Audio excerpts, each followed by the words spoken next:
Welcome to science দাদা class 11-এর semester 2-এর কেমিস্ট্রির একটি মডেল কোশ্চেন সেট সম্পূর্ণ উত্তরসহ অ্যানালাইসিস করব। এর আগে আমি 1, 2 দিয়ে দিয়েছি, আজকে সেট 3 নিয়ে অ্যানালাইসিস করব। ওকে, তো অবশ্যই চ্যানেলে নতুন হলে সাবস্ক্রাইব করো আর ভিডিও লাইক করো, আর প্রচুর পরিমাণে কিন্তু ফ্রেন্ডদের মধ্যে শেয়ার করে দাও। ওকে, আর অবশ্যই সাবস্ক্রাইব করো। দেখো এই প্রশ্নগুলো আমরা সলভ করব এই ভিডিওতে। দেখো সেকশন বি এর প্রশ্নগুলো 3 মার্কের রয়েছে, 5টা করতে হবে। তারপরে রয়েছে সেকশন সি এর প্রশ্ন। ওকে, এই টোটাল প্রশ্নগুলোই কিন্তু এই ভিডিওতে আমরা সলভ করব। প্রশ্নগুলো ভালো করে দেখো, প্রত্যেকটা প্রশ্নই কিন্তু এক্সামের জন্য ইম্পর্টেন্ট রয়েছে। ওকে, ভালো করে প্রত্যেকটা প্রশ্ন মন দিয়ে বুঝে নেবে। সেকশন এর ফার্স্ট যেটা প্রশ্ন রয়েছে, দেখো, যদি কোনো গ্যাসীয় সিস্টেমের উষ্ণতা বৃদ্ধি করা হয় তবে সিস্টেমের এনট্রপি কী হবে? তাই তো, বৃদ্ধি পায় কেন আর কি। গ্যাসীয় সিস্টেমের উষ্ণতা যদি আমরা বাড়াই তাহলে অণুগুলির গতিশক্তি ½ mv² যেন গতিশক্তি, ওকে, সেই গতিশক্তি কিন্তু বৃদ্ধি পায়, ফলে তাদের বিশৃঙ্খলতা অবস্থা বাড়ে। আর বিশৃঙ্খলা বৃদ্ধি পাওয়া মানেই কিন্তু এনট্রপি বেড়ে যাওয়া। ওকে, এরপরে নেক্সট অথবাতে বলেছে রাসায়নিক পরিবর্তনে এনথালপির পরিবর্তন আন্তঃশক্তির পরিবর্তন অপেক্ষা অধিকতর গুরুত্বপূর্ণ কেন? রাসায়নিক পরিবর্তনে সিস্টেমের আয়তনের পরিবর্তন যদি হয় তাহলে কৃতকার্য হয়, যা আন্তঃশক্তির পরিবর্তনেরই একটি অংশ, কিন্তু এনথালপির পরিবর্তন আয়তনের পরিবর্তন সহ মোট তাপমাত্রার পরিবর্তনকে নির্দেশ করে, যা রাসায়নিক বিক্রিয়ার জন্য বেশি গুরুত্বপূর্ণ। এরপরে নেক্সট 500 কেলভিন উষ্ণতায় N2O H2 থেকে NH3 গঠনের ক্ষেত্রে সাম্যাবস্থায় নিম্নলিখিত গাঢ়ত্বগুলি পাওয়া যায়। N2 এর মান দেখো দেওয়া রয়েছে 1.5 × 10⁻² m, H2 এর মান রয়েছে 3 × 10⁻² m, আর অ্যামোনিয়ার মান 1.2 × 10⁻² m। তাহলে সাম্য ধ্রুবক আমাদের গণনা করতে হবে। তো প্রথমত যেই বিক্রিয়াটা দেওয়া রয়েছে, বিক্রিয়া মানে নাইট্রোজেন আর হাইড্রোজেন, তাহলে এটার বিক্রিয়া কী হবে? ইন্টু ব্র্যাকেটে গ্যাস প্লাস 3 অণু হাইড্রোজেন ব্র্যাকেটে গ্যাস উভমুখী চিহ্ন 2 অণু অ্যামোনিয়া তৈরি হবে। তো এক্ষেত্রে কেসি এর মান যদি আমরা বের করি তাহলে NH3 ব্র্যাকেটে গ্যাস ⁻²। কেন? লক্ষ্য করো এক্ষেত্রে অ্যামোনিয়া কয় অণু রয়েছে? অ্যামোনিয়া 2 অণু রয়েছে, সেই জন্য পাওয়ারে আমাদের 2 দিতে হবে। ঠিক আছে, এরপরে দেখো এটা 1 মোল 1 মোল করেই তো রয়েছে, এটা 1 মোল নাইট্রোজেন আর হাইড্রোজেন 3 মোল রয়েছে, তাই তো। তাহলে N2 ব্র্যাকেটে গ্যাস লিখে দিলাম, আর H2 ব্র্যাকেটে গ্যাস, পাওয়ারে কত লিখবো? 3। কেন? কারণ এটা 3 মোল রয়েছে সেই জন্য। এভাবে কিন্তু এটা করতে হবে। ওকে, এরপরে মানগুলো বসিয়ে দাও। দেখো অ্যান্সার আমাদের 1.06 × 10³ চলে আসবে। এই টাইপের অঙ্কগুলো কিন্তু ভালো করে প্র্যাকটিস করবে। ওকে, এগুলো কিন্তু পরীক্ষায় দেয় আর খুবই সোজা অঙ্কগুলো। এরপরে নেক্সট নাইট্রিক অক্সাইড কিভাবে ওজোন স্তর ধ্বংস করে? সুপারসোনিক জেট বিমান থেকে নির্গত যে নাইট্রিক অক্সাইড, যেটা সংকেত NO বলতে নাইট্রিক অক্সাইড, ঠিক আছে, ওজোন স্তরের সাথে কিন্তু বিক্রিয়া করে ওজনকে অক্সিজেনে রূপান্তরিত করে দেয়, অর্থাৎ O3টাকে ভেঙে কি করে দিচ্ছে? ওতে কনভার্ট করে দিচ্ছে, তার মানে O2-তে, তাই তো। NO প্লাস O3 যখন বিক্রিয়া করবে তখন NO2 + O2 ভেঙে দিল ওজনকে। এবার আবার এই নাইট্রোজেন ডাইঅক্সাইড প্লাস অক্সিজেন বিক্রিয়া করে NO আর অক্সিজেন তৈরি করবে। এরপর নেক্সট প্রদত্ত মূলকগুলিকে আই প্রভাবের ঊর্ধ্বক্রমে সাজাও। কি বলেছে? আয়োডিন, ব্রোমিন, ক্লোরিন আর ফ্লোরিন। কোন ধর্মের দ্বারা CH3 আয়নের স্থায়িত্ব ব্যাখ্যা করা যায়? প্রভাবের ঊর্ধ্বক্রমে যদি আমরা সাজাই তাহলে I < Br < Cl F হবে। হাইপার কনজুগেশন ধর্মের দ্বারা CH3 এর আয়নের স্থায়িত্ব কিন্তু আমরা ব্যাখ্যা করতে পারি। ক্যালসিয়াম কার্বাইডে জল যোগ করলে যে রাসায়নিক বিক্রিয়া ঘটে তার সমিত সমীকরণ লেখো। ক্যালসিয়াম কার্বাইডে জল যোগ করলে অ্যাসিটিলিন তৈরি হয়, তাহলে রাসায়নিক বিক্রিয়া কি? CaCO2, এটা ক্যালসিয়াম কার্বাইডের সংকেত, তার সাথে 2 অণু জল যদি বিক্রিয়া করে তাহলে আমাদের অ্যাসিটিলিন আর ক্যালসিয়াম হাইড্রোক্সাইড অর্থাৎ CaOH কিন্তু তৈরি হয়ে গেল। তো রিয়াকশন অবশ্যই দিবে। ওকে, এরপরে নেক্সট অথবাতে বলেছে কীটনাশক আর গুল্মনাশক বলতে কি বোঝো? কীটনাশক কি? যে রাসায়নিক দ্রব্য ফসলের ক্ষতিকারক পতঙ্গ বা কীট দমনে ব্যবহৃত হয়, যেমন DDT বা মেলাথিয়ন, তাকে আমরা কি বলবো? কীটনাশক। আর গুল্মনাশক কি? যে রাসায়নিক দ্রব্য ফসলের জমিতে অপ্রয়োজনীয় আগাছা বা গুল্ম বিনাশ করতে ব্যবহৃত হয় তাকে আমরা বলবো গুল্মনাশক, যেমন 2,4D। এরপরে সেকশন বি এর প্রশ্ন, CrO5 যোগে ক্রোমিয়ামের জারণ সংখ্যা নির্দেশ করো। আয়ন ইলেকট্রন পদ্ধতিতে সমীকরণটি সমতা বিধান করো।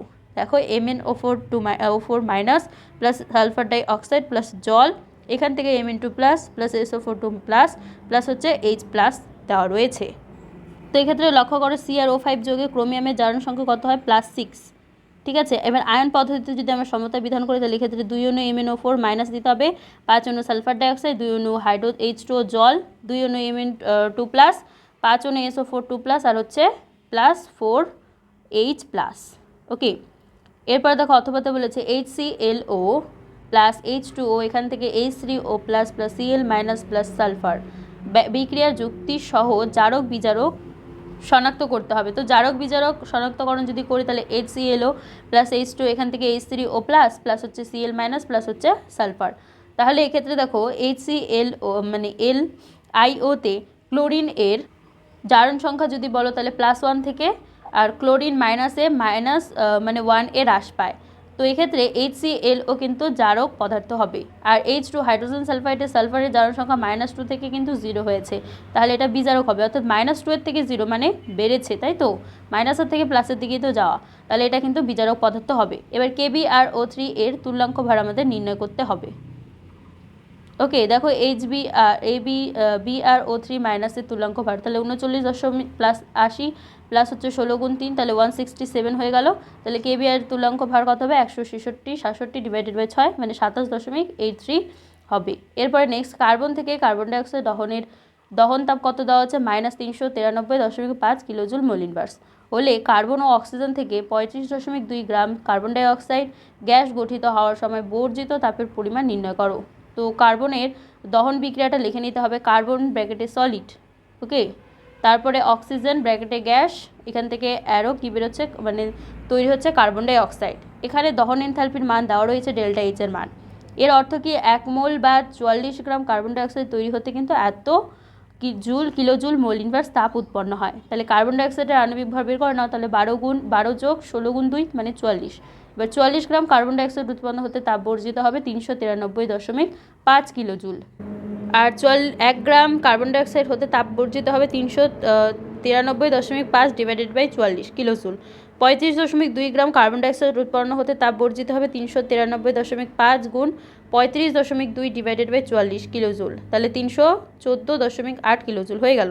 তাহলে কার্বন ও অক্সিজেন থেকে 35.2 মানে গ্যাস গঠিত হওয়ার জন্য 314.8 কিলোজুল কিন্তু তাপ আমাদের বর্জিত করতে হবে। এরপর নেক্সট CH3Cl SO1 বিক্রিয়ায় অংশগ্রহণ করে না কেন? দেখো SN1 বিক্রিয়ার জন্য কার্বোক্যাটায়ন মধ্যবর্তী যৌগ হিসেবে গঠিত হয়।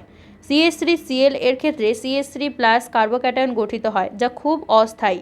তাই CH3Cl SN1 বিক্রিয়ায় অংশগ্রহণ করে না। SN1 বিক্রিয়ার জন্য কার্বোক্যাটায়নের স্থায়িত্ব প্রয়োজন, যা মিথাইল ক্লোরাইড অর্থাৎ CH3Cl এর ক্ষেত্রে সম্ভব নয়। ওকে, এরপরে অ্যাসিটিক অ্যাসিড থেকে কীভাবে আমরা মিথেন প্রস্তুত করব? অ্যাসিটিক অ্যাসিড থেকে সোডা লাইমের সঙ্গে উত্তপ্ত করলে আমরা মিথেন তৈরি করতে পারি। তাহলে এক্ষেত্রে অ্যাসিটিক অ্যাসিডের সংকেত কী হয়? তোমরা জানো যে CH3COOH, ওকে, তার সাথে সোডিয়াম হাইড্রোক্সাইডের বিক্রিয়া ঘটাও, তাহলে আমাদের তৈরি হবে CH3COONA, এটা কিন্তু আমাদের তৈরি হলো। তার সাথে সাথে জলও তৈরি হবে H2O, ওকে। এবার CH3COON এর সাথে সোডিয়াম হাইড্রোক্সাইড যোগ করলেই আমাদের মিথেন আর সাইড প্রোডাক্ট হিসেবে Na2CO3 তৈরি হয়ে যাবে। এটাও ইম্পর্টেন্ট রয়েছে। এরপরে টিকা লিখো, ইউট্রিফিকেশন। জলাশয়ে ডিটারজেন্ট বা রাসায়নিক সারের মাধ্যমে ফসফেট ও নাইট্রেট জাতীয় পুষ্টির পরিমাণ বেড়ে গেলে শৈবালের মাত্রাতিরিক্ত বৃদ্ধি ঘটে, যেটাকে আমরা অ্যালগাল ব্লুম বলি। এর ফলে জলে দ্রবীভূত অক্সিজেনের পরিমাণ কিন্তু কমে যায় এবং মাছ সহ অন্যান্য জলজ প্রাণী কিন্তু মারা যায়। তো এই প্রক্রিয়াকে আমরা কি বলবো? ইউট্রোফিকেশন বলবো। এরপরে সেকশন সি এর প্রশ্ন, ক্যালসিয়াম কার্বাইডে জল যোগ করলে যে রাসায়নিক বিক্রিয়া ঘটে তা সমিত সমীকরণ সহ লেখো। অ্যাসিটিলিনকে অ্যামোনিয়া মিশ্রিত কিউপ্রাস ক্লোরাইড দ্রবণে চালনা করা হলো, কি ঘটে সমীকরণ সহ লেখো। ক্যালসিয়াম কার্বাইডে জল যোগ করলে অ্যাসিটিলিন উৎপন্ন হয়, যেমন CaCO2 প্লাস 2 অণু জল, তাহলে এখান থেকে আমাদের C2H2 অ্যাসিটিলিন আর ক্যালসিয়াম মানে হাইড্রোক্সাইড উৎপন্ন হবে। অ্যাসিটিলিন অ্যামোনিয়া মিশ্রিত কিউপ্রাস ক্লোরাইড দ্রবণে চালনা করলে লাল রঙের কিউপ্রাস অ্যাসিটালডিহাইড উৎপন্ন হবে। বিক্রিয়াটা অবশ্যই দিতে হবে। দেখো C2H2 প্লাস 2 অণু কপার ক্লোরাইড প্লাস 2 অণু অ্যামোনিয়া, এখান থেকে Cu2C2 প্লাস হচ্ছে 2 অণু অ্যামোনিয়াম ক্লোরাইড। K2MnO4 এর ম্যাঙ্গানিজ এর জারণ সংখ্যা কত?